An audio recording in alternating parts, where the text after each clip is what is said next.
Bonjour, Josiane Caron-Santa, ergothérapeute. J'adore travailler avec les enfants, mais j'aime aussi partager mes trucs et mes outils avec les adultes qui ont à cœur le développement des enfants. Dans la capsule d'aujourd'hui, on parle de mains et plus spécifiquement de pouces. Quand un bébé vient au monde, il n'y a pas encore le contrôle de ses mains. Je parle de contrôle volontaire. En effet, les mouvements d'ouverture et de fermeture de la main sont contrôlés par des réflexes. Les réflexes, c'est des mouvements qui sont automatiques, un peu comme quand le médecin cogne le genou d'un patient et que le genou part seul.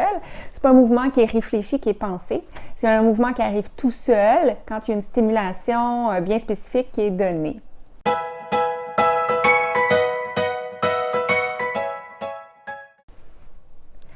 Alors, pour le bébé, ces mouvements automatiques-là vont éventuellement être remplacés par des mouvements de plus en plus volontaires, dont la qualité va se raffiner au fur et à mesure des expériences sensorielles et motrices que l'enfant va vivre durant sa petite enfance.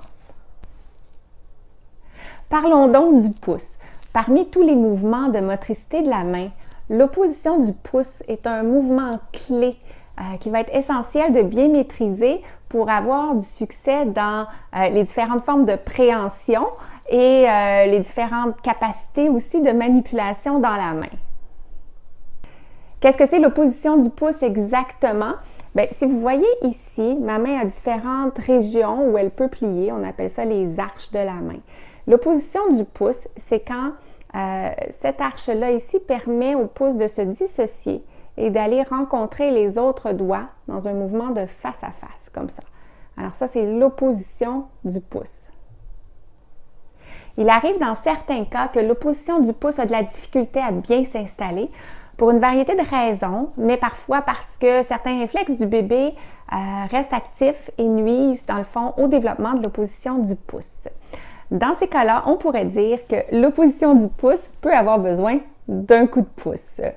Dans la capsule d'aujourd'hui, je vous propose une petite comptine que j'ai inventée pour faire aux enfants différents mouvements de leur pouce qui vont favoriser le développement des mécanismes et de la musculature, dans le fond, de l'opposition du pouce.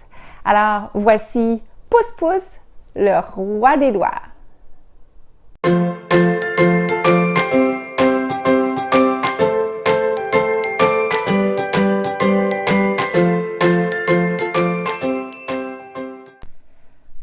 Mon pouce, c'est le roi, c'est le plus fort, je crois. Et pour le prouver, contre chaque doigt, il se bat.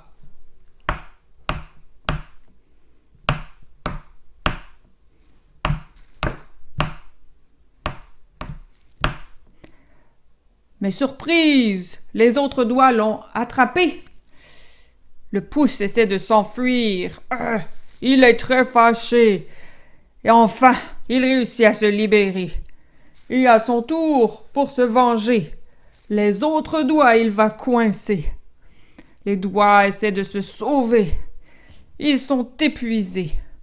Sur le sol, ils tombent, si fatigués qu'ils n'arrivent presque plus à se relever.